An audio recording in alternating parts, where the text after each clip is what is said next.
Former Douglas East MHK Chris Robertshaw has been called a lot of things over his time in business and politics, but shrinking violet was never one of them. Chris has lots to say about the current state of Manx politics, and the biggest challenge is how we'll fit it all in on this week's programme. So Chris, you spent some time as Minister for Policy and Reform. Do you see the Isle of Man government's reform journey as complete? No, it hasn't started even yet, so that's where I perhaps should ask us to start the programme. I've just finished reading a book called The Failed State. It's written by Sam Friedman, who's a senior fellow of the Institute of Government, and it's a fascinating book for anybody interested in what's happening in the UK, and we should be, in terms of how those issues wash up on our shores, and they do. But the concept of the failed state is not about policy.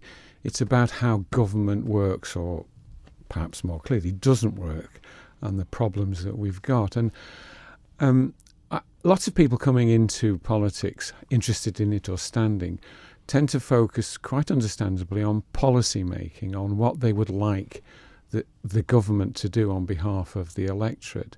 Very, very few, if any, focus on how that policy is actually delivered and occurs. And so if I could use a simple analogy, it would be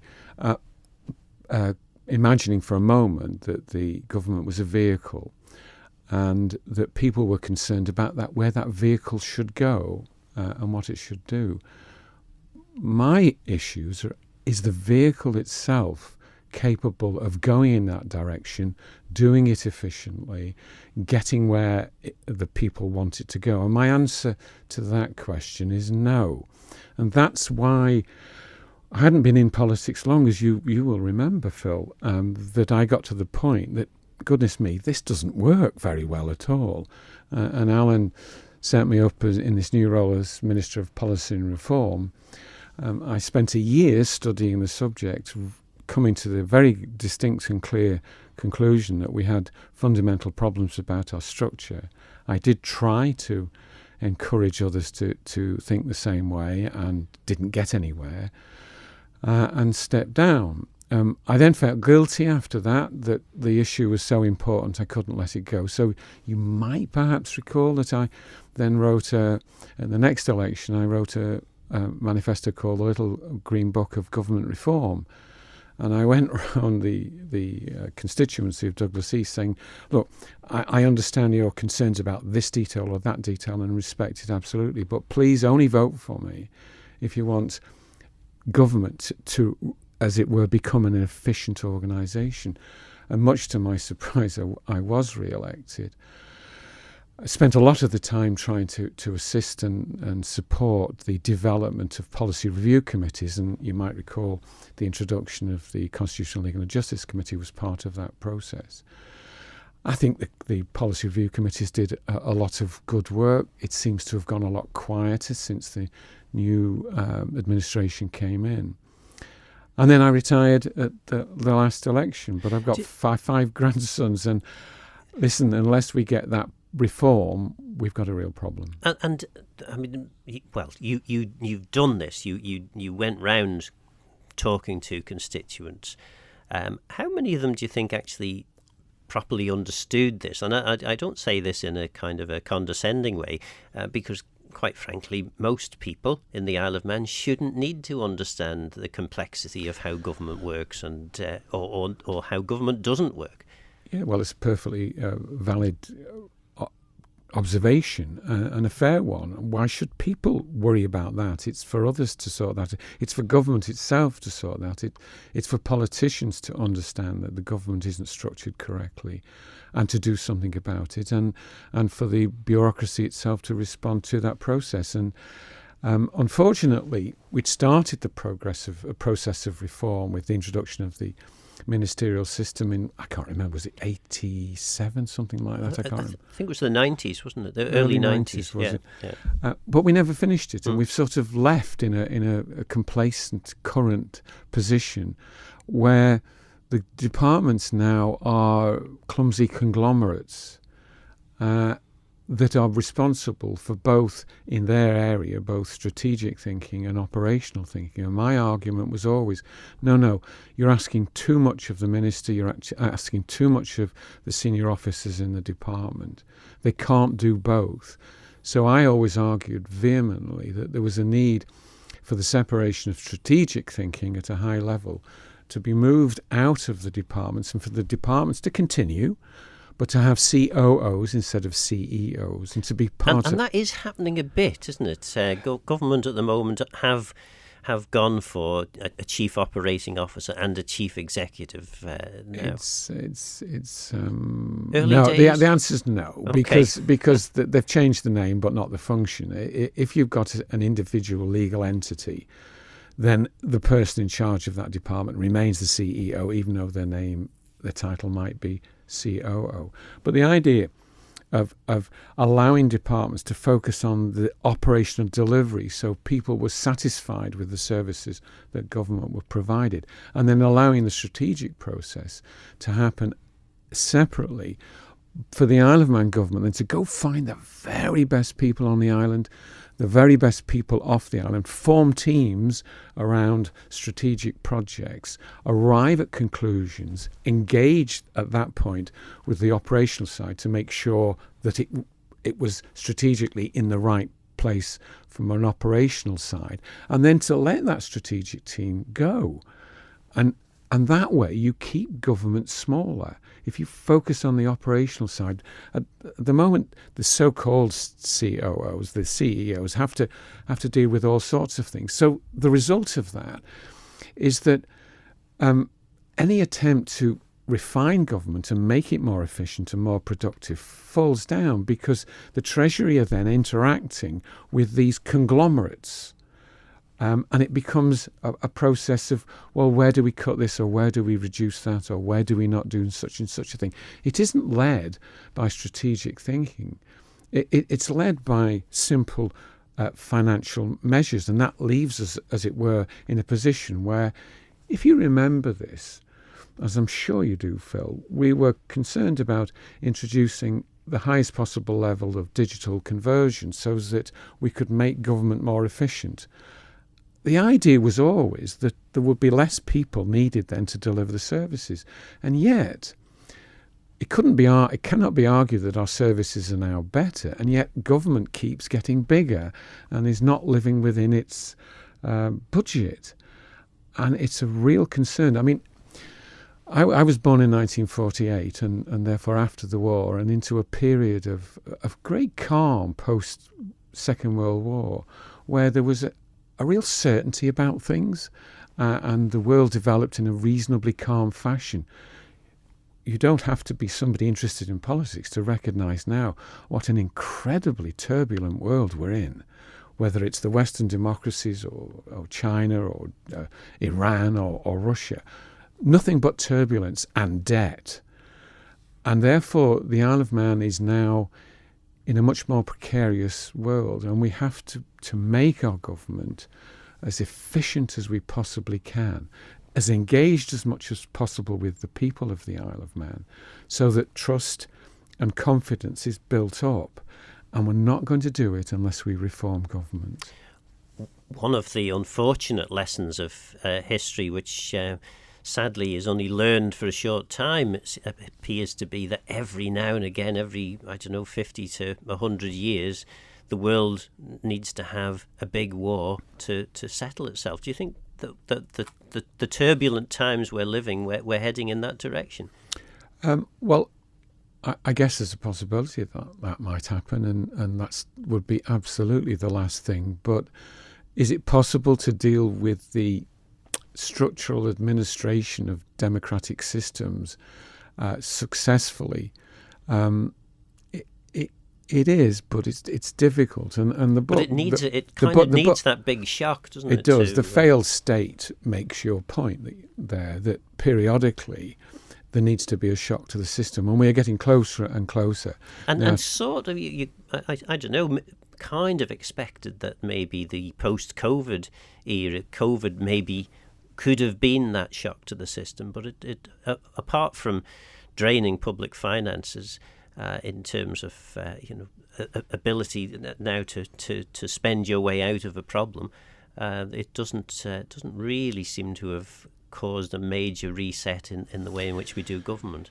No, but what has happened, I think, which is remarkable and worthy of comment, and that is that the population is less and less thinking now political party. It's no longer, well, I'm against the Labour Party, for example, in the UK, and for the Tories. It's a curse on all your houses now. And when you get to that point, you're getting to the point where, you're creating a greater opportunity for fundamental change. Now, I'm in a way, I'm pleased that acknowledgement of the failure of the political party system has come about, because there have been calls on the Isle of Man that the way forward for the Isle of Man was to pursue political parties, and I've never argued that view. I've felt our Tynwald structure is far too small. It has to rely on independent elected representatives to take their place and to play their part. But they should have a greater clarity once elected in their understanding of what is their operational accountability as a minister or a member of a department, and what their role is to recognise the importance of developing good strategic policy. So the ministerial system should work in terms of making sure that strategic thinking is properly integrated. But we're not even remotely close to that. And so many of the things, almost everything that I can think of, that's gone seriously wrong in the last 15 years, which I've offered my portion of criticism over, can be traced back to one simple thing, that our current structure creates those problems, right down to the very latest, where Richard Wright, producing his report on the fiasco over the Rosalind Ranson affair and the huge cost to government, he points out in his report that actually, if the Isle of Man government had been a single legal entity, then the contradictions and stresses and strains that existed in relation to the AG's department would not have occurred. And when you've got to a situation where it doesn't matter whether it's a report on a legal issue or whether it's a major over cost of a project, or the inappropriateness of the application of a project in the first place, when all those things point to this in the same direction, you have to say to yourself, in God's name, why aren't we looking at it? And why aren't we? I mean, that's an interesting question that you pose. What's stopping the current crop of MHKs from doing this? Or the previous one, or maybe it does seem to have been shelved, doesn't it? Yes, because when people come into politics, and almost always people are coming into politics in goodwill, with the best of intentions and the desire to do good, and it doesn't matter whether that's a politician or a bureaucrat, a civil servant, the intention is good. However, the structure creates the wrong purpose and direction. Politicians, I've been watching it quietly from the back seat, as it were, watching politicians go native. In other words, they end up defending the status quo and defending their department. That's not actually their role. And civil servants, CEOs, quite rightly, preoccupied with their department, but that their department extends into strategic responsibilities, and often across a range of responsibilities they find it difficult to focus on. And so you get the CEO, now called the COO, supporting their department and encouraging their minister to, as it were, go native, and you get locked into a situation. And there's no level of debate or discussion above that saying, is this the right way forward? And the answer is, well, no, it's not. So most members have gone native, I mean... So, well, if we go back then to single legal entity, what fundamentally, trying to help people who people listening to this programme who generally know a little bit about government, I'm guessing, but don't really understand how a single legal entity is going to make the difference that you're talking about. How does that work in reasonably simplistic terms? Well, in the very first instance, it shouldn't appear to make any difference at all, insofar as we would start from a position of still having exactly the same departments as we've got now. We'd still have somebody in charge of that department, in this case a COO, a Chief Operating Officer, and you'd have a minister and, if necessary, members. Difference would be that progressively the departments would increase their focus on operational delivery, in other words, their accountability to the public for those services. And strategic thinking would then be moved out from all of departments, moved out to a higher level. And central government's role would be to make sure that strategic thinking was developed at a very high quality level. And the Isle of Man is in a wonderful position to be able to do this because it's such a small jurisdiction. The strategic thinking wouldn't be enacted until such time as it had been properly engaged with the operational side. So that I think a lot of people misunderstand the single legal entity as one group of people all doing everything. Quite the reverse. One of the next stages of a single legal entity as well would be that some of the responsibilities within some of the departments would have to be hived off again, back out to almost the board system, where there was a need to focus in on a specialist area. Let me just give you one rather silly little example. Remember when the sports centre had that fiasco over the swimming pool? I mean, it was just unbelievable chaos. And as a policy review committee, we looked at it, and the way I dealt with it is I went in to have a look at the work that was being done, and I did a quick 10-minute snag list. It was chaotic. There were screws coming out of chairs. The tiles were uneven. The slide looked into I think it was the women's changing room, and it missed the bottom. It was just laughably embarrassing. And in order to try and find out where accountability was, I had before me 3 officers, as I recall. It might have been 4, forgive me. And I said, so, okay, who's in charge of the snag list? And they all looked at each other, and nobody knew. And they were from different departments. And I thought to myself, well, therein lies a perfect example of how the current system doesn't work at the operational level. So we have to simplify the departments so that they're much more accountable for what they're delivering. And the minister would then feel more responsible and more engaged with those responsibilities. And I believe a greater degree of trust, hopefully, would start to build up between the processes of government and the delivery of those services. From a strategic point of view as well, with that, as it were, dealt with at a higher level, it would mean the relationship between strategic development and Treasury changed. Because Treasury is running the show from a budgetary point of view, dealing with a row of corporate blobs, if you like, and therefore money saving becomes incoherent and clumsy. If you've separated the operational side off, and then as a government as a whole, including Treasury, have defined where strategic thinking needs to go, it makes the process of budget development more straightforward.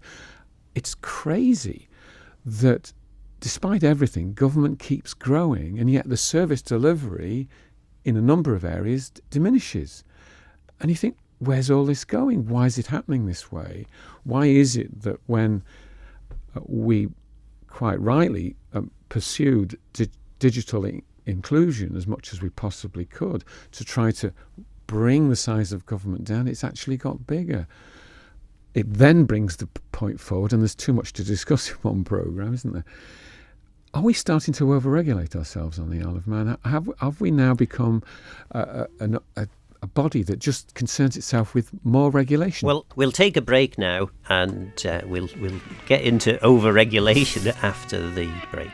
You're listening to Perspective with former Douglas East MHK Chris Robertshaw. Overregulation, I mean, this is something, it's the old chestnut, isn't it? Everyone who's ever stood at an election has talked about too much red tape, and we must cut through the red tape and the bureaucracy and all of this. I mean, it's a great vote-winning line.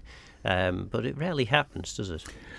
No, it doesn't. I mean, there have been occasions where we get to at one stage to the point where we said one regulation in, one out, as I recall, somewhere that started to emerge and then died at birth, as it were.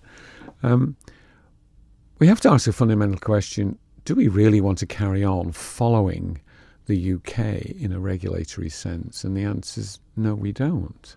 And that's quite an easy thing to say, but it's more difficult, for example, when it comes to things like food safety and hygiene and all of these things. I mean, the reason that the regulation is introduced generally is because some tragic incident has happened, and then someone says, well, we must make sure we have regulation to stop that tragic thing happening ever again.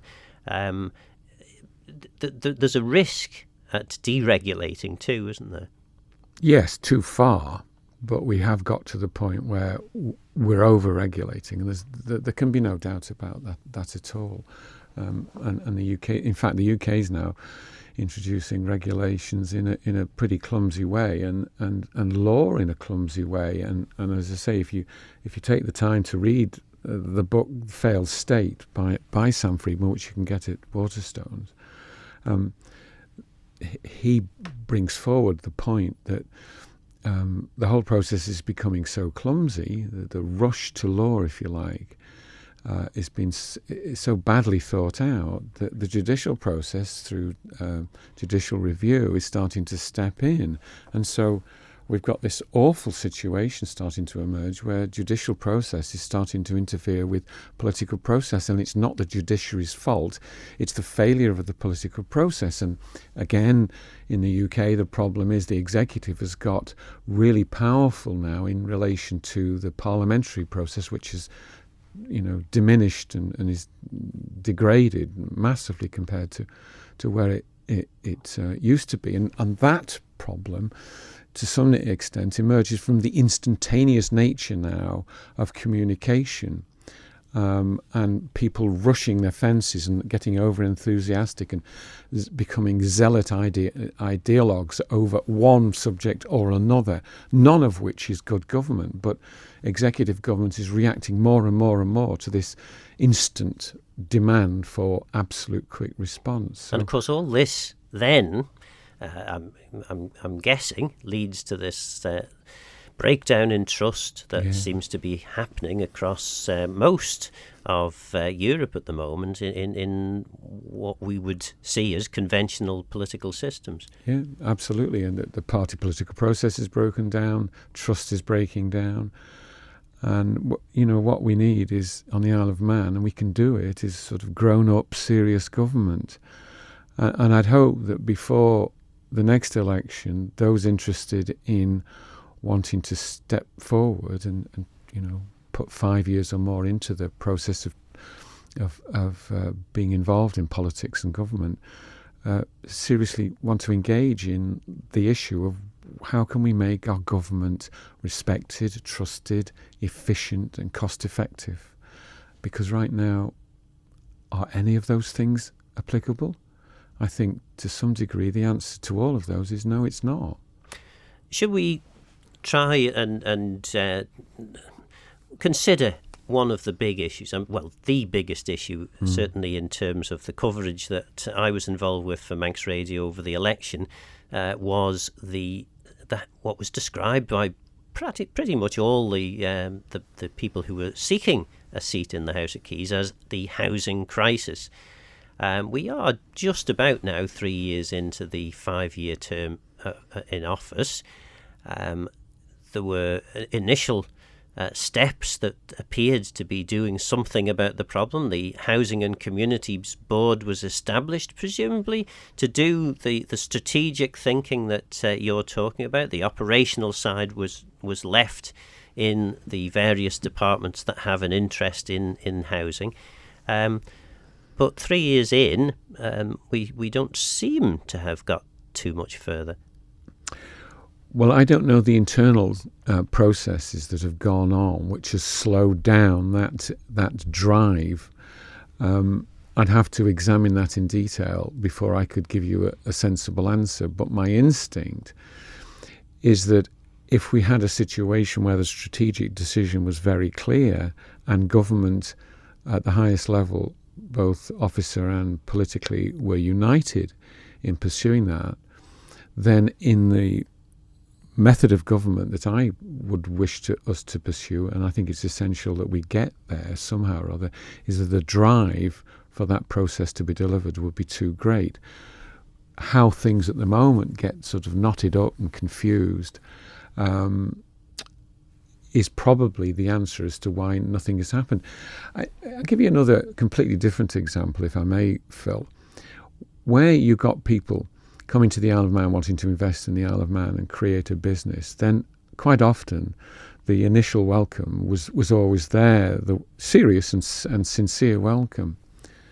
And that organisation, that individual, would believe that they had been welcomed by the Isle of Man government.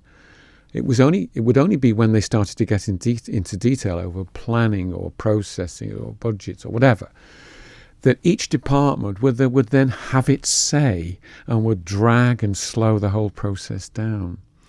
And so it doesn't really matter, does it, whether it's a specific initiative in terms of a new business trying to get into the Isle of Man, or the Isle of Man determined, or the people of the Isle of Man wanting to see real progress in certain areas.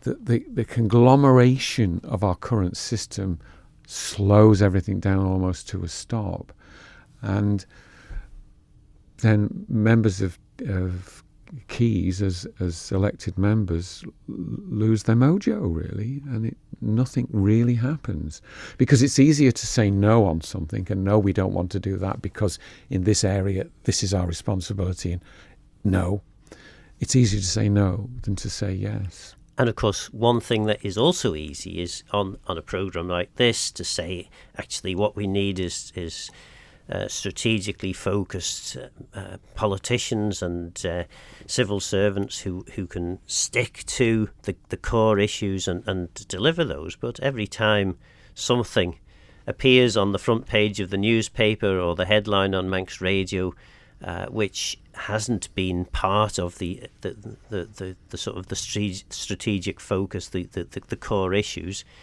politicians find it very difficult to not want to engage with the new issue that may have come along, whether that be an important strategic issue or whether it be a relatively trivial matter. Fair point, but we don't deal with strategic issues properly at the moment. I mean, they become ideas and they get locked into one department, and therefore every opportunity for everybody else to react in a negative way if they so wish.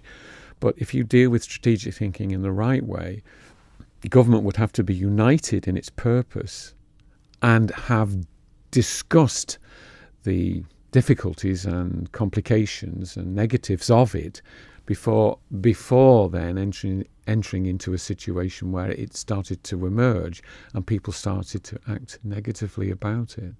So we have the structure of government that's capable of doing that at a political sense in the form of the Council of Ministers, and a potential for critiquing it through the policy review committees. But the policy review committees, I hope I'm not being too critical, but they've gone very quiet.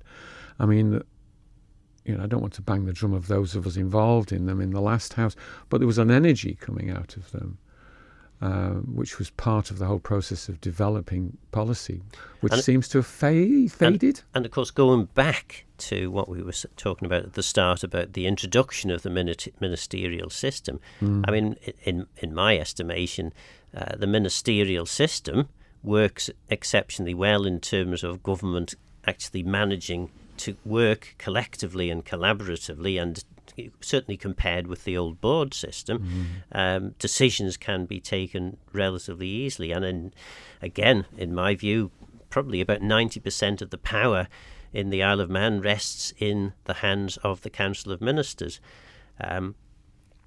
What you though need, and perhaps this is the bit that we failed then to do after the introduction of the ministerial system, is a very clear and strong parliamentary role to counter the balance of the new power that was the Council of Ministers. And all attempts to do that have few attempts to do that have actually met with much success. As you say, the policy review committees was a step in the right direction, but perhaps it's not far enough. I don't know. Well, I sort of agree with the second part of your argument, and would challenge you on the first part, in the sense that yes, I am disappointed with the way the policy review committees haven't become more evident in their work. And you remember that there was such serious concern about that the differentials between being in a department and being a backbencher changed financially in order to achieve that. And are we getting value for money for that process? Well, probably not. But coming back to your point about, the Council of Ministers is in charge, and that it gets what it wants through. But you've got to remember where that strategic thinking comes from. It comes from the isolated, narrow focus of an individual department. Where did it occur from within that department? It certainly wouldn't have been the preoccupation of the CEO, who has got his or her conglomerate to deal with. So it's essentially passed down to officers. Are they in a position to be able to deliver well and successfully on that? Well, no. And this is where I would disagree with Beamans, where Beamans have historically been brought in to say, well, how did this department get that delivery, the strategic or project delivery, wrong? And the answer is, well, almost always you haven't got the people in there to do it, so you have to put the people in. But you can't do that, because almost every time you deal with a big strategic or big project issue, you're dealing with new challenges that nobody has previously dealt with. Therefore, you should find a team out with a department from wherever, on island, off island, to and I'm repeating myself here, to deal with that at a high level and not burden the individual department, who then ultimately ends up with the blame. Like DOI ended up with the blame for the cost of the sea terminal. But did we, the Isle of Man government, handle it properly in the first instance? And the answer is no. And I could go on, and I really won't bore you with this, but I could spend the next hour going through projects one after the other in various departments that have failed or been incredibly expensive, and why they shouldn't have happened that way. I mean, it is so obvious. But as I said earlier, when you get to the point where an advocate from across, KC, from across, identifies the problems with Rosalind Ranson as being formulated out of the lack of a coherent government, you think to yourself, when is the penny really going to drop here? And to be fair on our system and our politicians, this is not a unique problem to the Isle of Man, is it? I suppose the opportunity, though, is if we could crack it, if we could come up with a system that actually bucks the trend across governments in Europe, and actually create something that has the trust of the people and starts delivering on their priorities,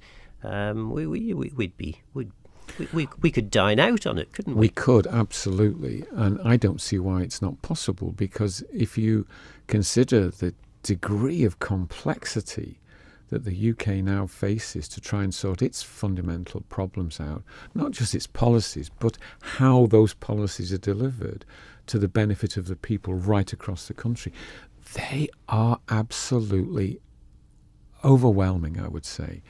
Whereas here we are, we've got 80,000 people, a small parliament, a small executive government at the top.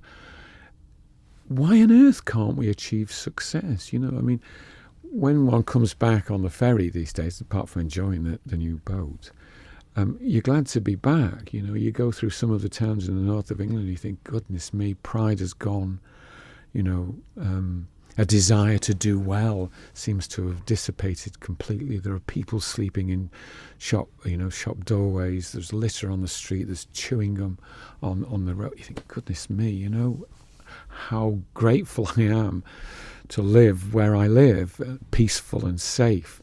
if we can just, as you say, capture how to make good government work, and it's not that far away, if we just recognise the need to do it. And it should be relatively easy to do on the Isle of Man, shouldn't it? Because you have none of the complexity that you have in a larger country like the UK, Absolutely. where decision making in relation to law is so far distant to the on the ground sort of politics that you were just describing, that it's rarely possible for someone at ground level to actually influence that level of change. On the Isle of Man, all the politicians effectively are the eyes and ears on the ground. They know what's happening in their communities, and they can affect that change relatively swiftly through the House of Keys and Legislative Council. Phil, we could do it. And all I would ask is that we recognise that what the issue is and what the challenge is, and that it isn't a big bang process. It isn't, you wake up one morning and government's completely different. It wouldn't happen like that. It would happen incrementally over a period of time, as long as you said this is where we're going to go, so that our strategic thinking is the envy of the world. Why not? We've got huge opportunities here on the Isle of Man that other bigger jurisdictions haven't. But what has to happen, I think you might have mentioned another word that people almost spit when they say it these days is smaller, smarter government. Oh, not that again. Well, that's where we have to get to. We really have to get to it if we're going to make sure that our budgetary process is safe as the rest of the Western democracies and trying to negotiate through what is increasingly a really difficult, turbulent, debt-ridden,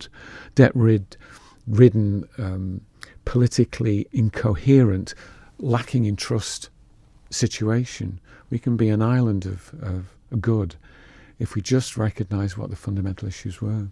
And part of that trust problem occurs between the public and governments because they see the services that they have become accustomed to are not as good as they used to be. And part of the reason for that is that there has been, over the course of the last 3, 4, maybe 5 years, a downturn across the world, but particularly in these islands in terms of economic performance. Is the problem here that the public are now accustomed to pretty good levels of service, but they don't effectively we don't have the mechanism or the enough in terms of economic output to actually generate the income required to pay for this?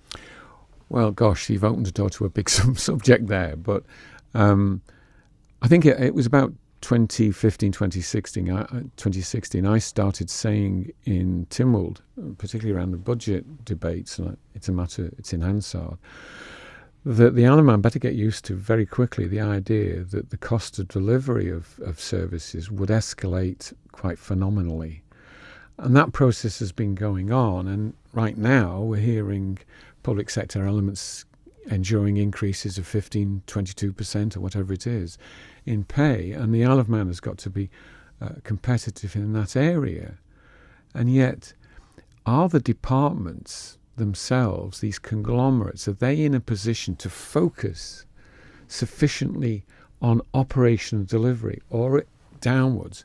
Or is it more a question of them always having to engage with Treasury, whose process is much broader and much clumsier, if you like? And it's not until such time as the departments are able to focus intensely on operational delivery and making that efficient that we'll be in a position to say, well, not only must we make sure that our people are paid the best rates of pay possible to be competitive, but that we have the capability to do it. Where are all these jobs coming from that make government bigger, but which aren't necessarily at all involved in delivery? It's to some extent because we're following a Me Too type government structure recognisable in the much bigger jurisdiction. I keep saying this, and no doubt many others do as well. There's only 85,000 of us. You have to make sure that the operational delivery is to the satisfaction and acceptable to the electorate. And of course, it is about process, isn't it? And we should be able to continue to afford to have good levels of service, but perhaps we need to look at the clunky processes, and we kind of touched on this earlier. Part of the reason processes of government have become clunky is that select committees, going back ever since select committees ever started making recommendations, have made recommendations because a select committee isn't a select committee unless it makes some kind of recommendation. It tends to be that select committees are set up because there has been a problem somewhere along the line, and effectively, we've started off with what, if we use this a kind of a building and planning sort of analogy here, you started off with a relatively attractive-looking building, relatively small, and then gradually over the years, as the family has changed and its needs have changed, there have been additions to this building, and it's now got to the stage where the building looks a mess. It's very difficult to navigate from one part of the building to another, because over years and years sorry, I'm mixing loads of analogies here, metaphors perhaps. The recommendations, all of which have had very worthy and good cause, have created this carbuncle, which makes it all but impossible to operate. Okay, well, two responses to that. The first would be, that's the typical identification of reactionary government rather than proactive government, and our system is inclined still to be more reactionary than proactive. But with regard to the concept of how select committees work, that should have given way quite materially to policy review committees.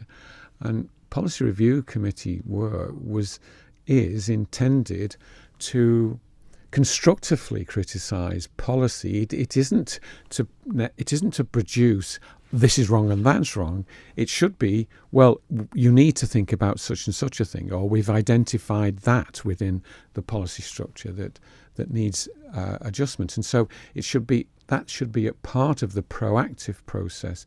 And in the last House, I'm pretty sure I'm telling you the truth here, but my recollection is in the last House, the work of the policy review committees increased and the amount of work done by the select committees diminished.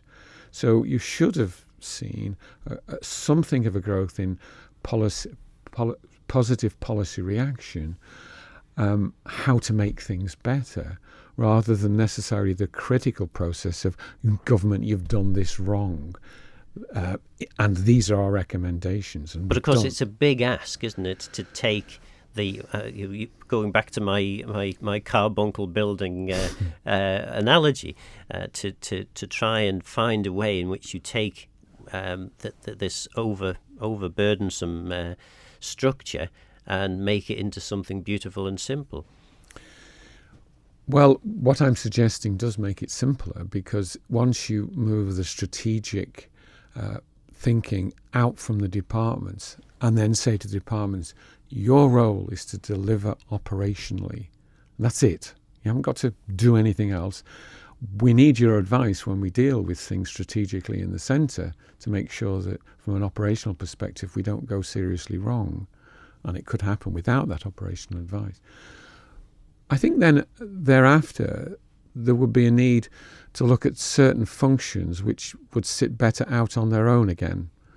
I don't mean privatise, I mean sit out on their own with their own specific focused leadership that were totally focused on that function, so that when it came to having to review or deal with that particular service delivery, that you were listening to people really focused on it and knew their onions, if that's an acceptable phrase, and that would have to be respected. So that would simplify the process quite significantly, because it needs to be. We're just getting far too big and far too mired in process. And I'm guessing if we had this conversation with any one of the 24 members of the House of Keys, and indeed any of the currently 8 members of LegCo, although they do seem to have a view that their role is just to scrutinise what the Keys does rather than actually provide political leadership. But certainly, as far as the 24 Keys, they would all agree, wouldn't they, that we need to have a simpler, more streamlined system. So how do we get from that general level of understanding and agreement that, yes, it would be better, to where you want us to be? Well, we have to take it incrementally. I mean, you can't reinvent the world overnight. It's laughable in a political or a governmental sense to think that you can. It would be very difficult to go out and seek advice externally from the Isle of Man as to how to do this. And here we come to a particular issue, is that when you remove the strategic high-level thinking from the operational departments, you have to have a mechanism to make sure that you go out and find the very best people who will be on a short contract, and that's a challenge in its own right, and that would only build up over time. So I think we would have to learn how to do it in the process of doing it, but certainly not. The last thing we would do is call anybody in from the UK whose system of government is falling apart, including the Lords, for example. I mean, goodness me, the people they post up there now because friend of so-and-so or contributed this amount of money to a particular party. Well, that's corrupt. Now, and there is work, you've touched on it, there is work to do with regard to how can we make more of the LegCo. I do believe that is, we've sort of gone a little bit out of kilter, I think, there. We certainly need to retain our second house from a review perspective. That I have absolutely no doubt of at all. But it could do more, I think. One of the questions that I thought asked way Ask back. Me, you're... Well, no, way back 3 years ago when KPMG had just unveiled its blueprint that government had asked it to produce. I said, but the one fundamental weakness in all this is there is no reference to the way in which we deliver services, the way in which government is done. Surely to goodness, if we're going to make the change that we need to make, we need to have reforming the processes and the way in which government operates as at the heart of all this. The answer that I got may cause you to put your head in your hands. That's far too complicated. That would take years and years. We haven't got that long. Yes, well, metaphorically, I do have my head in my hands because I just simply do not accept that principle at all. We could learn how to do it if we had the courage to do so. We would have to learn how to do it, we really would. But the last thing we'd call in is a single consultant organisation. We have to learn our way through this together, our senior officers, our politicians, and the people need to have the confidence that the process of reviewing how we deliver government needs to be reviewed and needs to be improved. So, no, it's a process. It's not something KPMG should be anywhere close to. Thank you. Okay. Well, we've just got a few seconds left. So a relatively short, maybe 1 or 2 word answer. Are you confident that the next 2 years we're going to see government swinging into action and the radical change required happening? No, not at all. Not at all. There are lots and lots of things I'd love to talk to you about. I mean, for example, does the concept of, I brought it up a year ago before it became a bit of an issue, is the process of some form of referendum process interaction between the government process and the electorate worthy of serious consideration or not? That was former MHK Chris Robertshaw. So what do you think? Do we need to see a radical reset across the Manx political system? Is it possible for our MHKs to keep focused on big strategic issues when there are so many local vote-winning issues to distract them? Don't forget, this programme is available as a podcast on Manx Radio's website. I'm Phil Gorn. Good on my house and Thanks for listening.